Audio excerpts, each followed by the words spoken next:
effectivement, le premier truc, avant de commencer, j'ai failli mettre analyser les morceaux, mais tout de suite on se dit ouais, mais moi je ne sais pas analyser les morceaux. En fait, c'est tout simple, c'est une écoute attentive. Ce qui va vous aider, c'est de vraiment pouvoir dissocier les choses dans les morceaux que vous aimez, dans les morceaux que vous écoutez, et plus vous serez capable d'entendre les différents éléments et comment ils évoluent dans la musique, plus ça vous aidera après à avoir des idées de composition, de clips, de tout ça, on verra après. Donc effectivement, voilà, c'est vraiment un conseil que je peux vous donner. Ne partez pas comme ça en vous disant je vais réinventer tout, pas tout de suite. Inspirez-vous de gens, inspirez-vous de ce que vous aimez, et c'est ça qui fait que en fait vous n'allez pas le copier, vous allez vous en approcher, mais faire des différences. Et c'est ça votre style, c'est ça voilà, c'est ça qui va faire votre musique. Donc pas de honte à copier, pas de honte à s'inspirer, pas du tout. Au contraire, analysez ce que vous écoutez, identifiez les sons. C'est vraiment ça, une écoute attentive. On se dit, tiens, mais il y a une basse, tiens, il y a une rythmique, tiens, il y a un synthé qui est un peu comme ça. Ah bah ça, on dirait une guitare. Ah bah ça, voilà. Vous identifiez les sons qui jouent quand ils entrent, quand ça change, etc. Et très vite, vous allez vous rendre compte qu'un musicien ne s'arrête jamais et que même quand il écoute de la musique, il est encore en train de faire de la musique. Hein. Moi, il y a beaucoup de musiciens qui racontent ça, où effectivement, même quand on écoute, on se dit, tiens, mais là, la voix est placée bizarrement, tiens, la rythmique est un peu en arrière, je sais pas quoi. Voilà, on est tout le temps un peu en train d'analyser en vrai. Et ce qui est bien avec live, c'est que tout ce que vous allez entendre dans le morceau, quand vous allez comme ça l'écouter attentivement, ça va être représenté avec l'interface qui est faite de pistes, de clips et de scènes. Vous allez comprendre. En fait, vous allez comme ça écouter la musique et vous dites, bah, il y a tel instrument, et puis tel instrument. Et bien ça, c'est des pistes. En fait, c'est tout bête. À chaque fois que vous entendez un instrument, que vous voulez un instrument supplémentaire dans votre musique, vous rajoutez une piste. Une piste, c'est un instrument, un son, pour la bonne raison qu'on va le traiter avec des effets qui seront faits pour ce son-là. Donc, c'est beaucoup plus facile à gérer. Hein. Comme ça, on a une piste qu'on peut gérer. On sait qu'il y a un son dessus. Et ensuite, vous analysez la musique, pareil, et vous vous rendez compte que la basse, au début, elle joue ça, puis après, elle joue autre chose, et puis après, encore autre chose, il y a un break, vous verrez tout ça. Et effectivement, on va avoir des phrases musicales, ou des motifs, on appelle ça aussi comme ça. Et donc, ces motifs, ça va être des clips. Donc, vous commencez à comprendre le truc, on a des pistes sur lesquelles donc on a une batterie, par exemple, et les clips, c'est que joue la batterie au début, que joue la batterie ensuite, que joue la batterie ensuite, et puis ensuite, et puis ensuite. Et ça, c'est un clip à chaque fois. Et donc, vous me voyez venir. Le troisième élément, c'est qu'effectivement, dans le morceau, on se rend compte qu'il y a une intro, un break, une partie A, B, C, A', B', tout ça, refrain, couplet, etc. Et bien ça, ce sont les scènes. Dans Live, vous avez donc des scènes, on va aller voir dans le détail. Et les scènes, c'est vraiment un moment du morceau. Donc forcément, quand vous déclenchez une scène, ça va déclencher les clips, les motifs que jouent les instruments présents à ce moment-là. Vous avez une scène pour le break, vous déclenchez le break, et peut-être la batterie ne joue pas, peut-être il n'y a que la basse, il y a un clip pour la basse, il y a la clarinette, je dis n'importe quoi, il y a un synthé, il y a un clip pour un synthé, etc. Donc effectivement, hein, vous voyez l'idée, on a des pistes, on a donc des sons, ces sons vont jouer des motifs, on essaye de repérer comment évoluent les choses, on va recréer ça avec des scènes, et effectivement, nos scènes correspondront du coup à des moments du morceau. Voilà. Je vais un peu revenir là-dessus dans le détail, mais en fait, c'est tout ce qu'on a à comprendre pour débuter avec Live. C'est vraiment les 3 éléments de base.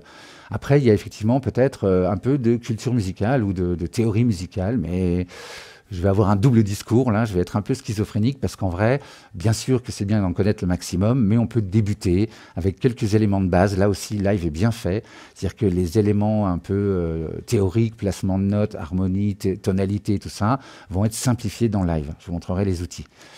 On verra aussi comment gagner du temps. Là, c'est un peu le moment boring, comme ça, un peu, voilà, parce qu'effectivement, c'est la partie où on va trier, on va arranger, mais ça permet de gagner vraiment du temps. J'insiste là-dessus, hein, si je le mets, c'est pas pour rien.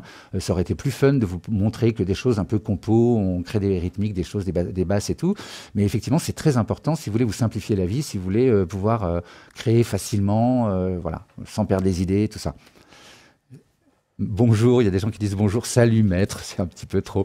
Donc dans Live, on verra les outils de base, le MIDI et la fenêtre de clip MIDI.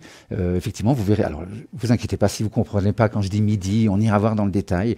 Donc, il y a 2 façons de créer dans Live. Il y a l'audio et le MIDI. L'audio, c'est simple, c'est des choses qu'on peut entendre, c'est un enregistrement, c'est ce qu'on a fait avec notre téléphone. On enregistre avec le téléphone, comme tout à l'heure dans la vidéo, ou avec un micro, etc. Et le MIDI, vous verrez. Donc, effectivement, on a des clips MIDI, des clips audio, avec une fenêtre qui permet de modifier le MIDI ou de modifier l'audio. Voilà, c'est ça, les outils de base. Et sur les pistes, on aura donc des instruments ou des effets. Vous avez une voix, vous mettez un compresseur, un équaliseur, tout ça. Vous avez une piste MIDI, vous allez mettre un instrument qui simule un synthé ou qui simule une batterie ou qui vous permet de jouer, d'où le terme instrument virtuel, hein, c'est ça l'idée. Donc vous voyez que c'est des outils vraiment hein, c'est très basiques. Donc on va aller voir ça dans le détail. Et ensuite, je parle vite, il faut me dire si je parle vite. Je suis un peu speed ce soir, j'ai bu trop de café, je crois. Voilà, donc ensuite, ce sera la partie où il faudra que je m'échauffe un peu les neurones du côté de l'improvisation, puisque on va aller voir quand même, une fois que je vous aurai décrit un peu comme, où se situent les choses, quelques outils comme ça, quelques techniques pour générer des idées, créer des idées. Je vous donnerai notamment... Non, je ne vais pas aller dans le détail. Donc, on fera, l'idée, c'est de au moins faire 4 pistes. J'avoue que ça vient du Move, que vous ne voyez pas, qui est juste là, et qu'effectivement, je me suis dit, mais bien sûr, j'ai eu souvent ce problème, c'est-à-dire qu'on compose un morceau, on se retrouve avec 15 pistes, et en vrai, il n'y en a aucune qui tient vraiment la route. Quand on fait des solos, tout d'un coup, qu'on veut faire l'intro, on se dit, oh, bah, tiens, je vais mettre que la basse en intro, la basse, ça ne tient pas. Tout fonctionne que quand tout joue ensemble. Et c'est pas bête de se dire qu'on va en fait blinder, qu'on va bien structurer, bien construire 4 pistes, parce qu'il y a 4 éléments qui sont vraiment importants. C'est la rythmique, la basse, la mélodie, et ce qu'on pourrait appeler, pour faire vite, l'accompagnement, c'est-à-dire les nappes, les pads, les accords, les choses qui accompagnent la mélodie, si vous voulez. Donc si ces 4 éléments sont vraiment très solides, tout le reste, c'est du bonus. Donc l'idée, c'est que le reste, ça va servir d'agrémenter, de faire de la surprise, d'augmenter un peu le morceau, si vous voulez.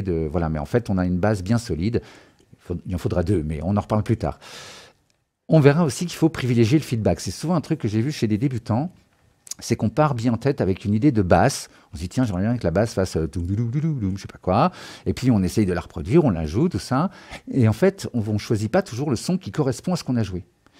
Et il faut accepter ça. C'est-à-dire qu'en fait, il y a des fois, on part bille en tête avec une idée, et c'est l'instrument qu'on utilise qui va influencer la façon dont on joue. Il faut savoir se laisser influencer par l'instrument. Je vous montrerai comment en tirer parti, comment vraiment optimiser tout ça, pouvoir trouver d'autres sons avec le même instrument. Donc il faut jouer avec ça, vraiment, je vous montrerai ça. Et ce qui est aussi hyper important, c'est l'aléatoire et le vivant.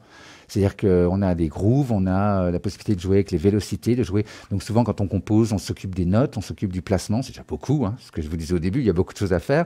Mais c'est vraiment des choses qui sont très importantes, qu'il faut mettre en place tout de suite. Donc je vous montrerai comment générer un peu d'aléatoire, comment voilà, même générer des idées. Et on finira par bien sauvegarder votre set. C'est quelque chose que j'ai déjà dit plusieurs fois, mais là, vraiment, ça s'y prête. Parce qu'on peut perdre. J'ai déjà entendu ça aussi en cours privé, des gens qui avaient perdu des morceaux parce qu'ils les avaient mal sauvegardés, ils ne les retrouvent pas, c'est pas clair, il manque des choses, tout ça. Bon. Donc effectivement, je me suis dit, on ne peut pas finir le dojo sans parler de la sauvegarde, des 2-3 petits trucs pour ne pas se sentir obligé de manger son clavier parce qu'on a perdu le morceau. Mais avant ça,